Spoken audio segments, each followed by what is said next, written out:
que viajan en sentido opuesto. Mientras más avanzamos, luces se van diluyendo. Último tramo de aquí de Entre Líneas y es con mucho gusto que, como les habíamos prometido, vamos a recibir al ex director del CIRPA, Rubén Villaverde. Buenas noches, gracias por acompañarnos. ¿Qué tal? Buenas noches.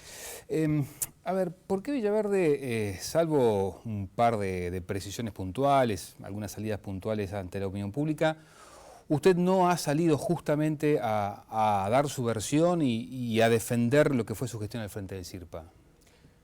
A mí me da la impresión de que uno tiene que ser cauto cuando es sustituido por una nueva administración, permitir que las nuevas autoridades se ubiquen en la institución, para ellos es un desafío nuevo. Esta es una institución con mucha complejidad, muy difícil, con una trayectoria en los últimos 30 años siempre muy compleja.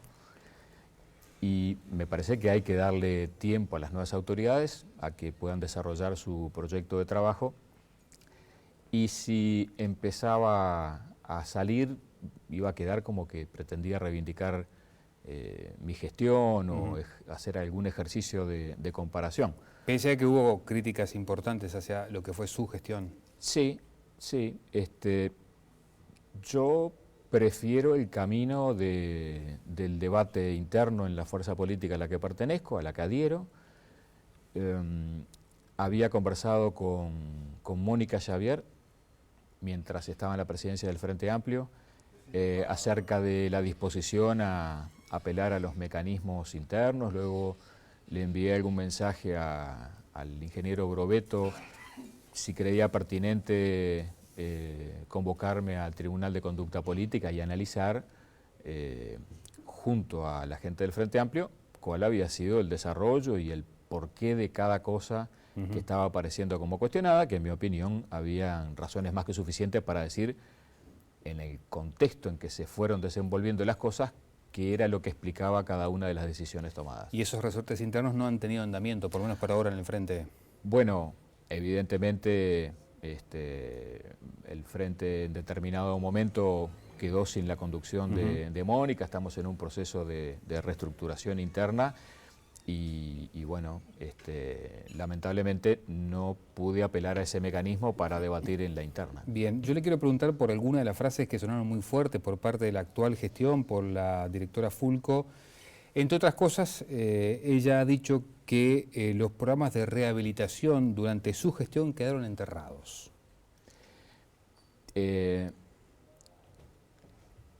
mi gestión sacábamos una publicación, una revista que daba cuenta de lo que veníamos haciendo, porque me parece que a los efectos de la memoria histórica hay que dejar algún tipo de registro en esa naturaleza. Y allí hay 6 editoriales en donde en más de uno de ellos yo señalo algo que me parecía que viniera quien viniera tenía que llevar adelante, y una de las cosas en las que yo hacía hincapié era en la necesidad de profesionalizar el sistema, en salir de la solución del momento. Y bueno, hay que ubicarse en el momento histórico en que a mí me toca asumir. Yo llego cuando en los 20 años anteriores se habían producido 15.250 fugas, están registradas. Entonces, el mandato era, hay que terminar con las fugas. Yo llego en un momento además en donde el tema había adquirido tal estado del alma en la población, que había un plebiscito, hubo una juntada de firmas, una cantidad muy importante de ciudadanos del Uruguay firmaron para que se plebiscitara la baja en la edad de imputabilidad y una serie de otras medidas. Entonces, estaba el fantasma de la seguridad, de que las fugas significaban 5, 6, 7 rapiñas nuevas por cada individuo fugado, cuando no, alguna rapiña terminando en homicidio. Por lo tanto, no fue una sobrereacción de la administración que me tocó presidir el atender el capítulo de la seguridad con mucho énfasis y con un gran apoyo del Ministerio del Interior, sino que era un dato de la realidad. Se venía de más de 20 años con muchos problemas en la materia. Es solamente repasar los medios de comunicación lo que decían los jefes de policía de Montevideo Canelones de que atrapaban a un menor cometiendo un delito y a los pocos días tenían que volver a atrapar al mismo menor cometiendo un nuevo delito porque se había fugado de lo que hoy se llama SIRPA. Usted lo que dice es que no se podía hacer un trabajo duro de rehabilitación en tanto y cuanto se producían la cantidad de fugas que hasta ese momento se producían. Yo creo que no es correcto decir que no trabajamos la rehabilitación. Cuando llegamos se rendían 28 exámenes por los internos que habían, que se iban y venían, se iban y venían. En el 2014 cerramos con 2.500 exámenes rendidos. Por lo tanto, educación se ve que hubo. Nunca nadie había salido a trabajar. Cuando me retiré, la cuenta da más de 400 posiciones de trabajo para más de 300 jóvenes. Eso contribuyó en una disminución sensible de la reincidencia. En muchas trayectorias que se lograron recomponer. Yo no sé si, pues siempre hay un debate si el término es rehabilitación, responsabilización, sea el término que sea, hubo un trabajo muy intenso para que esto sucediera. Pero primero había que ordenar el tema de las fugas. Porque si un individuo, el proyecto que tiene es robar, si cae en la jerga carcelaria decir, perdí. Y a los 2, 3 días, 2 semanas, poder volver a salir escapado de la institución para seguir cometiendo delitos, nunca vas a convencer a ese chiquilín de que tiene que incorporarse a un programa de estudio, recuperar estudio formal, hacer estudios no formales, pero que le sirvan para aprender un oficio, tener la posibilidad de salir a trabajar. Nosotros convencimos a empresas públicas, a empresas privadas, y tuvimos el acompañamiento enorme del PIT-CNT para llevar este programa de salidas laborales adelante. En total firmamos más de 50 convenios, y eso funcionó muy bien. De los más de 300 muchachos involucrados, no llegaron a fallar 10. Y cuando digo no llegaron a fallar 10, no digo cometieron delitos en la empresa, no. Alguno dijo, esto no es para mí. Y prefirió volver a su situación anterior. A propósito de la fuga, si se lo quiere preguntar directamente a Villaverde, porque hay quienes aseguran que usted realizó una especie de pacto tácito con el sindicato a través del cual no se denunciaban, digamos, malos tratos a cambio de justamente reducir las fugas. ¿Sabe cuántas denuncias penales presenté en los 3 años? 27. ¿Sabe cuántas investigaciones administrativas dispusimos? 400. La primera denuncia la presento a la semana de estar ocupando interinamente la gerencia. Había renunciado Rolando Arbezún, que venía haciendo un trabajo muy importante en materia de seguridad. A la semana presenté una denuncia penal. Terminó un procesamiento con prisión. Claro, yo no llamé a una conferencia de prensa, porque ese no fue nunca la estrategia de trabajo, la estrategia de comunicación. Se venía de una trayectoria en donde no había semana en donde no hubiera una tapa de diario refiriéndose a casos complejos con los funcionarios de la institución. Y siempre daba la impresión de que por culpa de la corrupción que existía, y cuando uno hace una acusación generalizada está involucrando a cientos y cientos de familias, evidentemente, si había algo con poco marketing, ese era el INAU. Usted había hablado incluso en el arranque de una especie de, o un presunto boicot de los funcionarios a la hora de establecer la cantidad de fugas. Pero es un caso, no fue sobre un tema de fugas. Existía, y esto es parte de lo que más me costó desentrañar para abordar una estrategia adecuada, cuáles eran los problemas a través de los cuales sistemáticamente iban cayendo las autoridades y los problemas continuaban.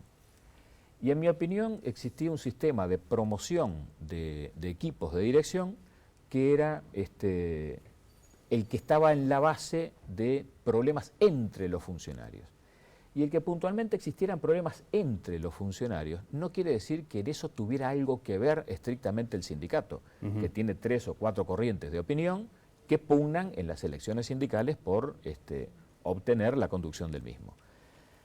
Y la referencia que yo hice es a un momento determinado en donde renuncia un director del Centro SER, Javier Tiscornia, una excelente persona, Y cuando él renuncia, él me trae una página de Facebook en donde un grupo de trabajadores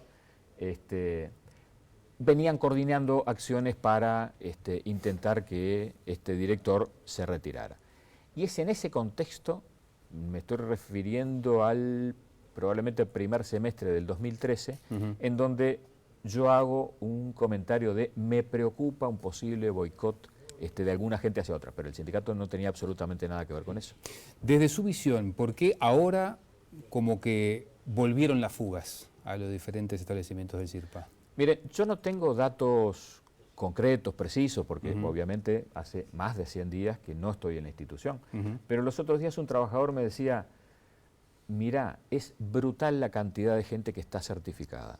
Aparentemente, en menos de 2 meses, hay cerca de 200 personas que han presentado una certificación médica para, bueno,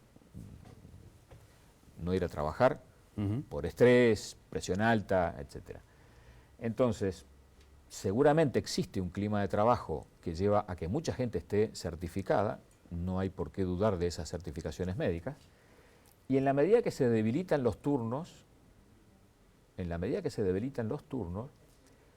lo que va ganando es la disminución de actividades. En la medida que disminuyen las actividades para los internos, lo que crece es el descontento entre los internos.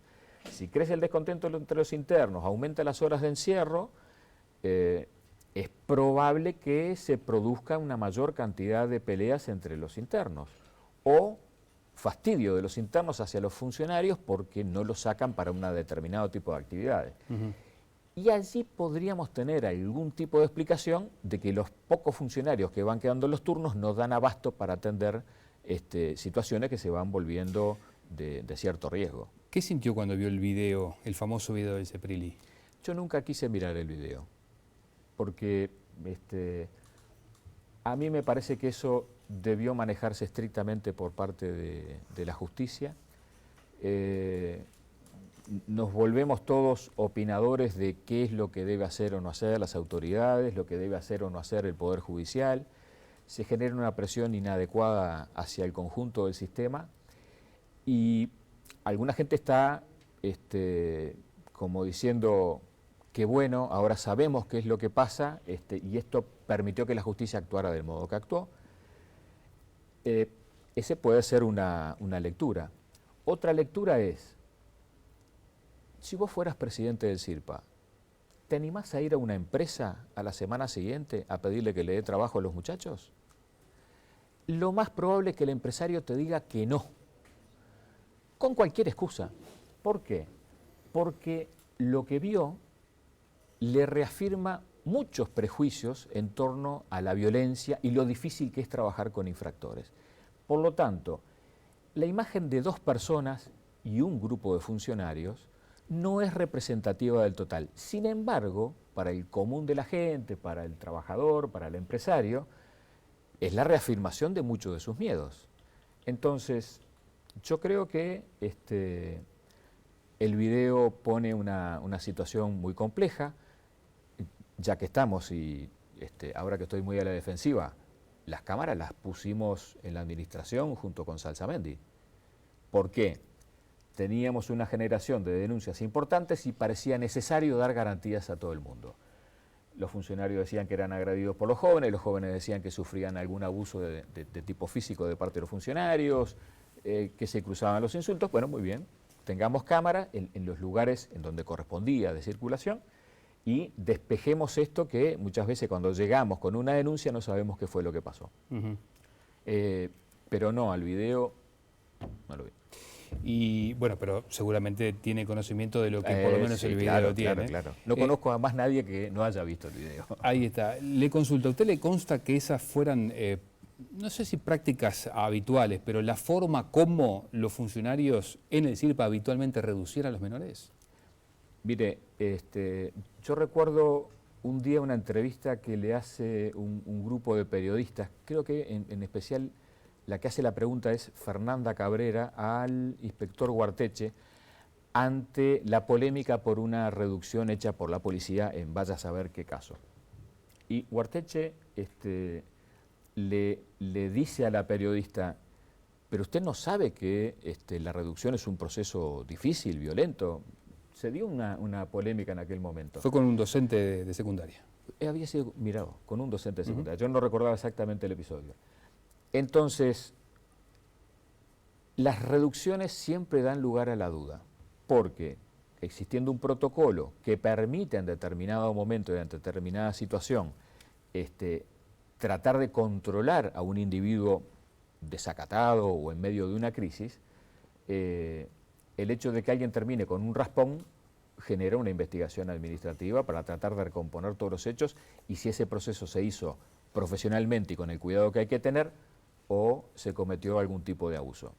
Ahí tenemos las 400 investigaciones administrativas. No tienen que ver exactamente con procesos de reducciones, pero sí que en algún momento se podían generar dudas. ¿Y en algún momento no se evaluó la posibilidad de precisar ese famoso protocolo que al principio se decía que existía, después que no, y que ahora se dice que sí que existe, pero que hay que mejorarlo?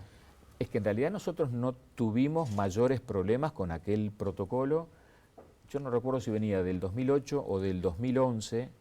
Sé que Arbezún había participado y también seguramente Yurov.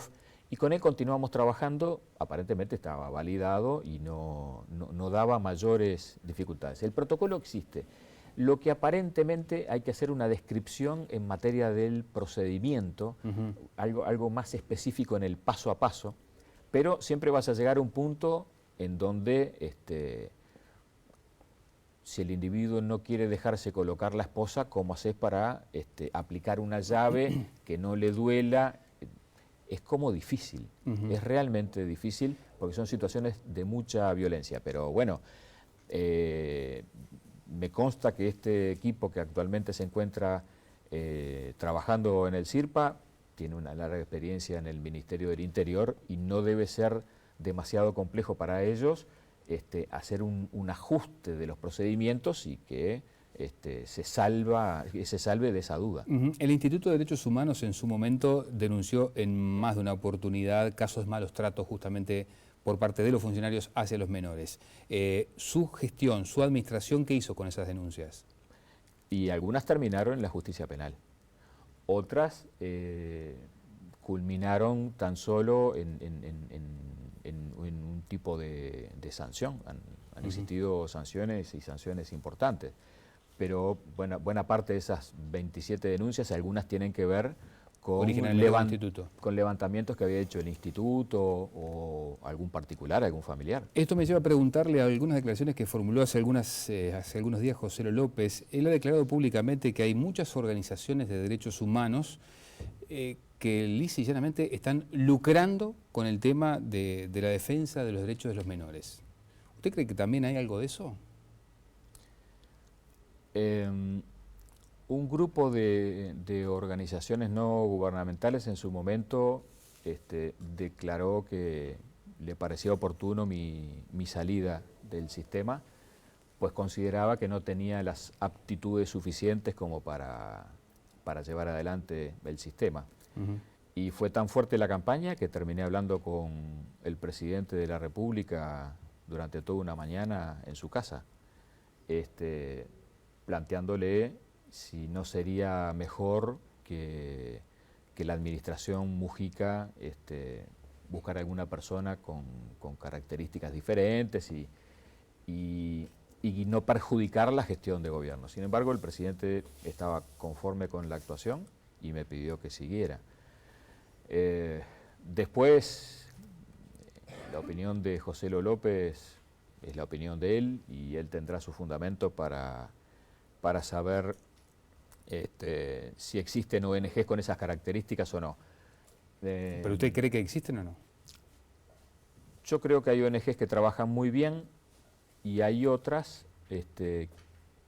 que no lo hacen tan bien, pero como en toda organización humana, si uno tiene un grupo de 25 empresas que se dedican al rubro textil, hay 3 o 4 que son muy buenas y hay 3 o 4 que están alejadas del estándar de calidad que se requiere. Ese tipo de cosas puede suceder. ¿Eso qué significa? ¿No hacerlo tan bien significa que efectivamente lucran y de alguna manera utilizan a los menores para hacerle juicio al Estado? Bueno, los juicios al Estado no los hacen las ONG, los hacen abogados particulares y eso pasa en todos los rubros. Hay gente que, bueno, coincide con esa profesión, que levanta reclamos al Estado y ese es su trabajo. Si tiene razón, la justicia le dará la razón y si no, le dirán que no. ¿Y cree que hay abogados que están aprovechando esta situación? No tengo elementos para hacer una acusación tan fuerte. La población sabrá leer qué es lo que está pasando aquí. Le consulto ahora sobre algunos términos de esta denuncia que se conoció en las últimas horas y que está en manos del crimen organizado y que tiene a usted como uno de los responsables o de los denunciados, mejor dicho. Entre otras cosas, se dice por allí que usted tiene una relación de amistad con el arquitecto que hizo las obras en el CEPRILI y que, bueno, y que están teniendo algunas dificultades, algunas fallas, como ha quedado expuesto. ¿Esto es así, efectivamente? El arquitecto al que conocía y llevé a trabajar a la institución no es el arquitecto de la empresa contratada, sino el arquitecto que la institución colocó para controlar las distintas obras que se llevaban adelante. ¿Por qué lo llevé? Porque antes de llegar, el directorio del INAHU había inaugurado una obra en General Flores y Boulevard, el centro CMC, estamos hablando del año 2011. A la semana se produce una fuga por una falla importante en lo que era la construcción y una cierta debilidad que facilitó una fuga.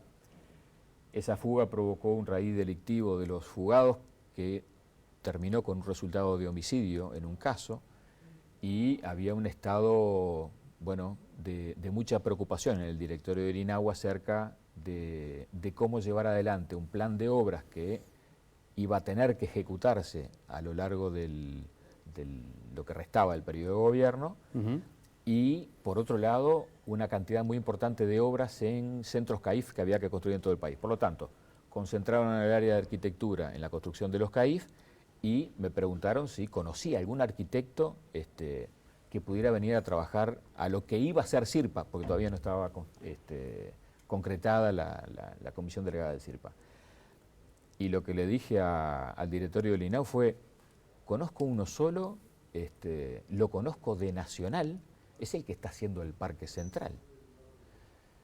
Me pareció que era una persona que venía de una experiencia de una obra muy importante, muy grande, manejando volúmenes de dinero muy significativos, una obra en términos de cantidad de metros cuadrados muy importante.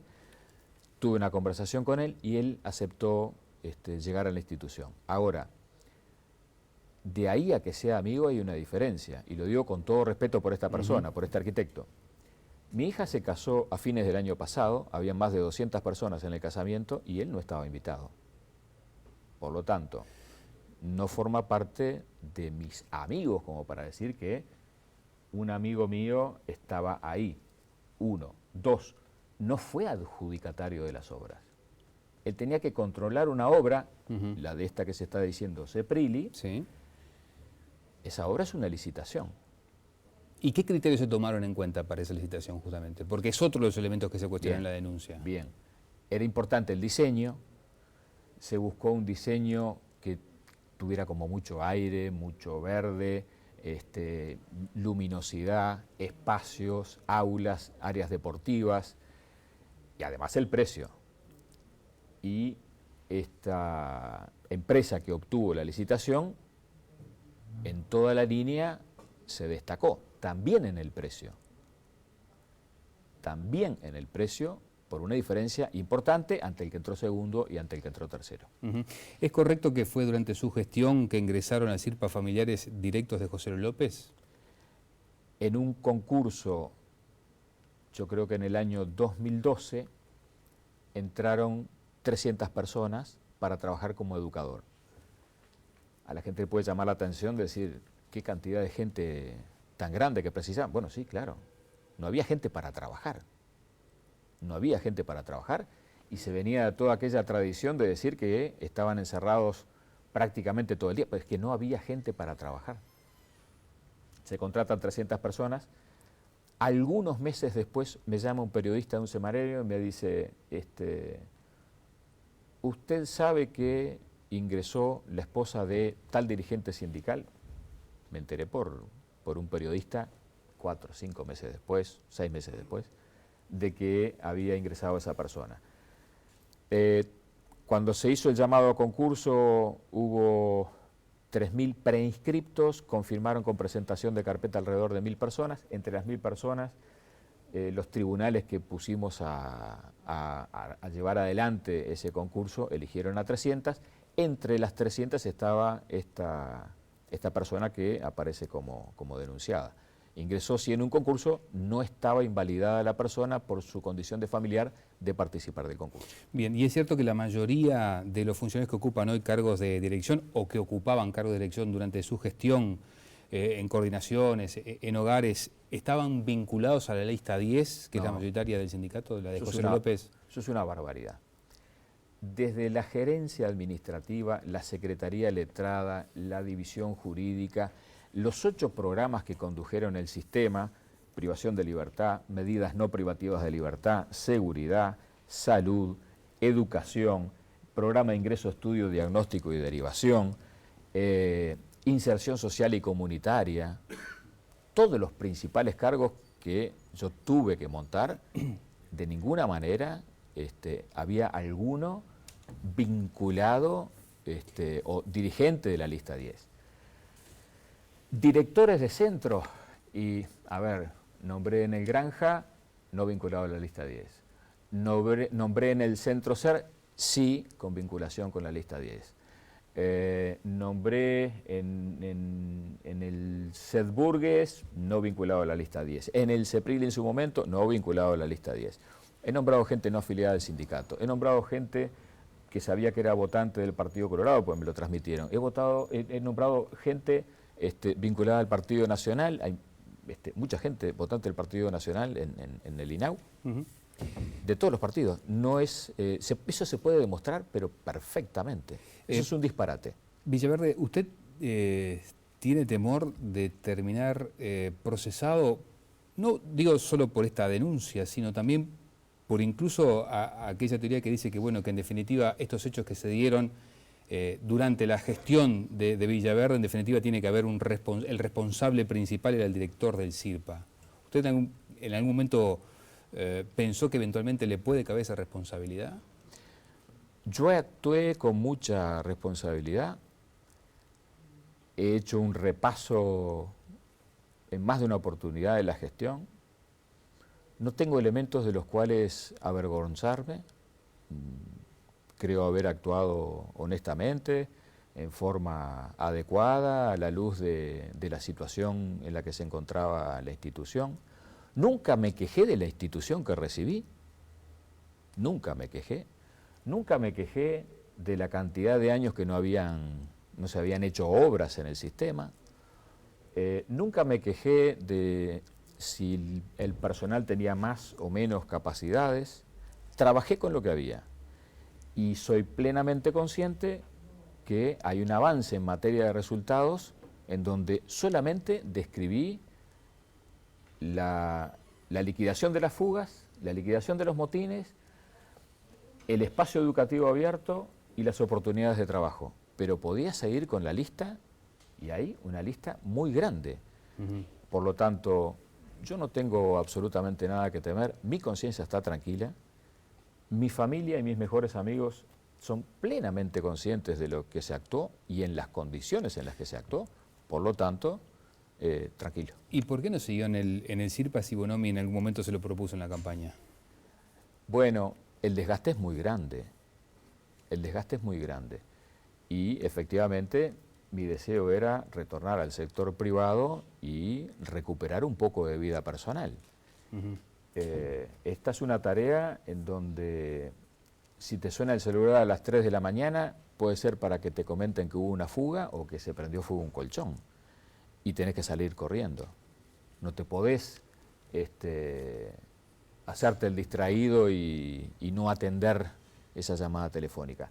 A las 7 de la mañana cualquier director de los 20 centros te está llamando para plantearte alguna situación específica. Tenés que atender muchas veces a familiares de los internos, no solo con denuncias de malos tratos, con muchas otras situaciones que terminás tratando de contener a una familia que está destruida porque tiene un hijo en privación de libertad. Es muy exigente la tarea. Le hago las últimas dos en un minuto. La primera, teniendo en cuenta que han habido algunas renuncias en el directorio del CIRPA, ¿usted cree que hoy, en la actualidad, hay una crisis de conducción en el sistema? Si yo le contesto, parece que no estoy ayudando a la nueva administración, a la que le deseo que encuentre el mejor camino para salir adelante. Me parece que es evidente que hay problemas, problemas no deseados y evidentemente algún tipo de no entendimiento en la conducción ha existido porque de 3 personas hay 2 que se han retirado. Pero me parece que es mejor que yo no me dedique a hacer ese tipo de evaluaciones. Y haciendo una lectura abstracta, ¿qué hay atrás de todo esto? Bueno, qué pregunta difícil. Creo que muchos estamos tratando de entender qué es lo que hay atrás de todo esto. Seguramente en este momento temor en el personal, porque han existido un grupo grande de procesamientos,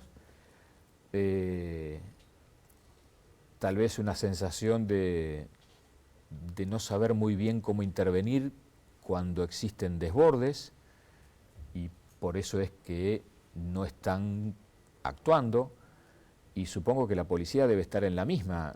Los otros días, la semana pasada, la noticia era que la policía no quería entrar ante un nuevo desborde porque también ellos están siendo objeto de una investigación en el Poder Judicial. Yo no puedo creer que haya alguien con vocación de desestabilización. Es un sistema muy delicado en donde cualquier tipo de lectura estratégica no bien realizada puede llevar a desordenar el sistema. Viceverdes, gracias por acompañarnos. A ti. Amigos, bueno, hasta aquí llegamos. Con mucho gusto, como siempre, los invitamos para el próximo lunes, aquí en el 20 a partir de las 22 horas. Que pasen muy bien y que tengan una muy buena semana. Se van diluyendo, la perspectiva se aprecia a la distancia. En un viaje de ida la música se vuelve danza. Si lo sentí, lo siento, no demoremos esto, que la vida es un... Disfrutemos del momento, che, que no es eterno, no, sin documento. Voy de la tierra hasta el sol. Silencio todo alrededor.